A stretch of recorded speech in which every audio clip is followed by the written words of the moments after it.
Hello, friends. My name's host Eric. I'm the host of Talking with Famous People and a man who's driving to Merced to run some errands today. While driving there, I thought I might discuss briefly some thoughts that have been brewing in my mind regarding ENFP and ENTP in the wake of having spent a wonderful evening last night. Rachel and I did with our neighbor Kay, who's an ENFP. You may have caught some of the live stream. She's from Australia.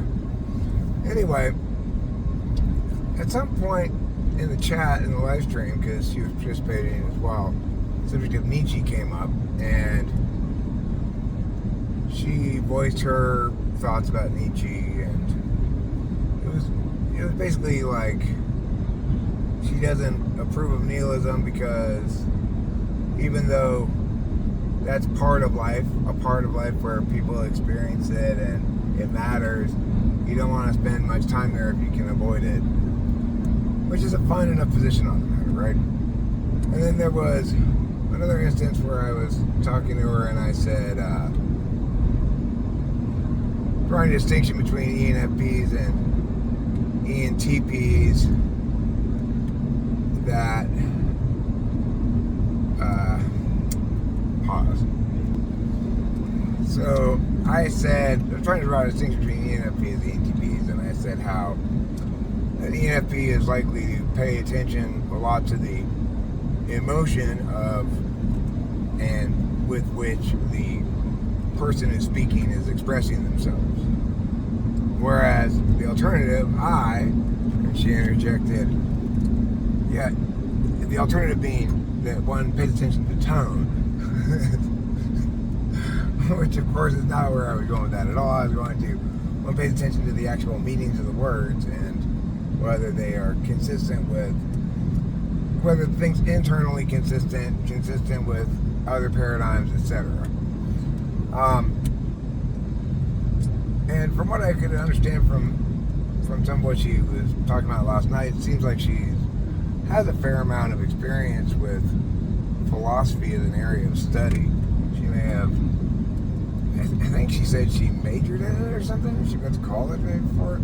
I'm not sure, but it was revelatory to me of just how differently an ENFP and an ENTP understand what philosophy is and what its job is. So I think that ENFPs probably think that philosophy comprises anything that expresses universal statements about people. So Nietzsche is just as much philosophy as Kant. Whereas I see philosophy as something that attempts to explain stuff. Accordingly, I don't think that Singer counts as successful philosophy because it attempts to establish a positive obligation to charity that doesn't make any sense and doesn't withstand any scrutiny, right? So it qualifies as philosophy in that it's an attempt to explain why the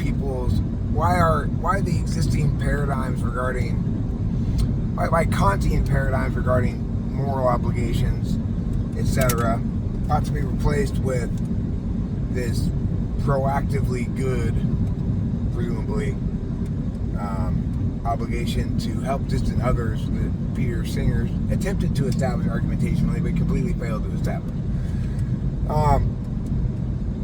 So accordingly, I might consider Singer an example of philosophy done very poorly, but still philosophy. Whereas Nietzsche is more or less just metaphor and him universalizing like his own life lessons in holistic ways that are non-explanatory. You know, if you want to split the difference, you talk about Carl Jung and his cognitive functions. Cognitive functions themselves are very much an explanation for something very much in need of an explanation. But he didn't do a good job of actually explaining them. And he wouldn't be able to because he did the more important work, really, ultimately, which is he grokked conceptually how people represent a configuration of ways of paying attention and established that notion along with some of the verbiage we use and some of the conceptual framework of it and stuff. But you can't ask I might have a great idea for what I want. Let's say I was going to build a house, I might have a great idea for what I want my house to look like, but I'm not going to be able to successfully render it in architectural terms because I'm not an architect. Same thing with he had a great idea of what the house he was describing actually looked like, and that house is human consciousness itself and personality, which is really just a way of saying how and why human beings are not infinitely unconscribed. That everybody is totally unique and there's no commonalities we can establish that makes certain people like other certain people and unlike other certain people in categorical ways. So, it could be that way. One could conceive of a world in which human beings operated like that. There were no instances where you said, God, you remind me so much of Joe. You guys have the same mannerisms, same habits in relationship to language, same habits in relationship to getting stuff done, it's whatever, same values, etc. So we could imagine a world, let's keep population low to make it more conceivable, right? Where everybody is totally unique and different from everybody else, and there's no reason to believe that there are any commonalities of a structural nature that relate to identity or ontology. But instead, we see quite the opposite. We see a world in which, despite extreme particularist differences between individuals, there are commonalities of personality that cannot be explained by anything other than some kind of structural similarity or process similarity, which is really what a cognitive function model says, is that there are a limited number of processes by which human beings express, and those processes further exist in a finite number of configurable possibilities, because it's like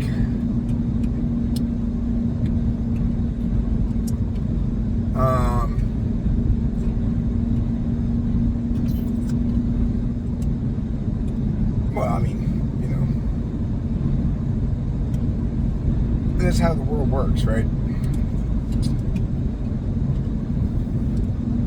It works that way in the animal kingdom. Animals have one strategy towards, say, predation, and it's to the exclusion of another. Either they're predators and are seeking to stalk and hunt prey, or they're prey animals and they therefore have the skills associated with avoiding predators. You can't both be configured to avoid predators and be configured to be a predator concurrently at equal amounts of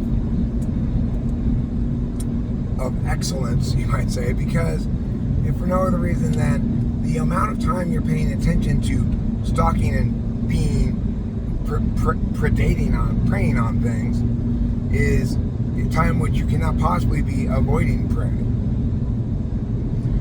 Certainly, you'll have to split your attention if you try to do both concurrently and do neither nearly as well.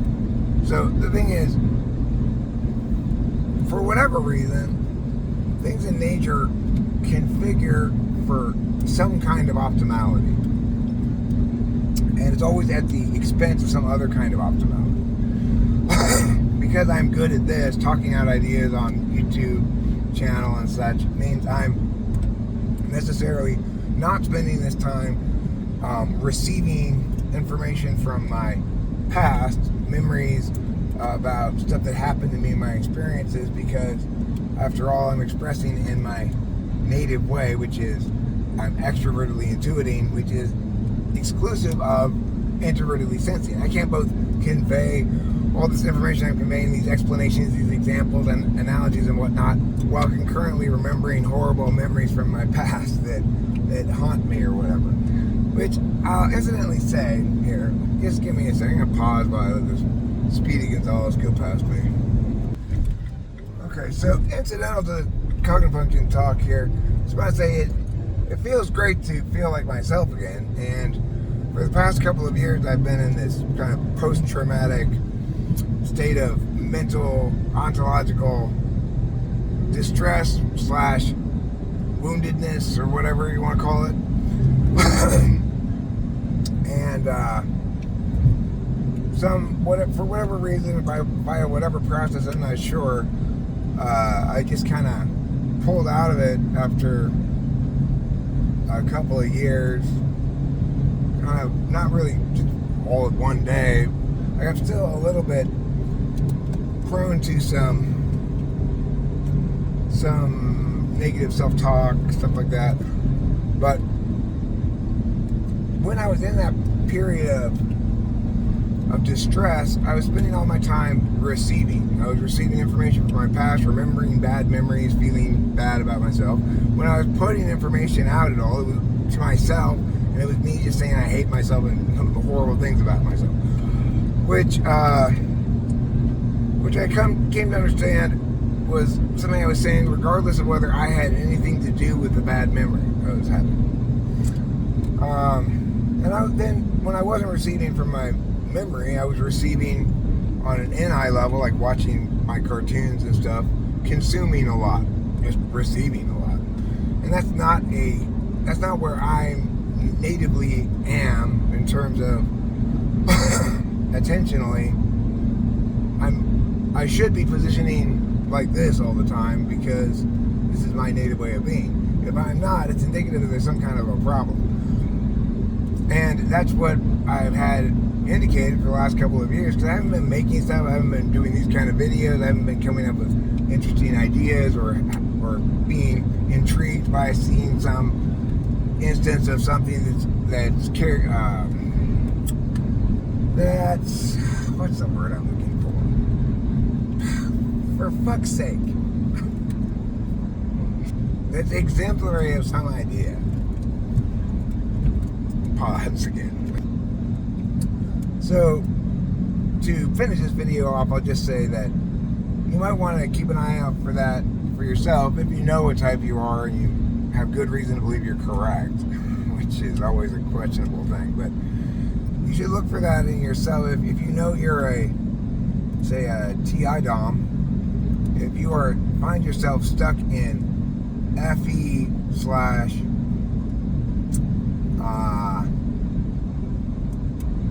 / TE, then that's probably not a good place to be, right? You're in your 4th and 5th slot too much, and your dominant and 3rd slot too little. So, of course, you can only use this diagnostic if you have yourself typed correctly, but the good news is you probably only need to use this diagnostic if you're FI polar like me and cannot make heads nor tails of your feelings and what they might mean and stuff like that. Isn't it a gorgeous day? It's absolutely gorgeous. We are so blessed to live in Mariposa where we do.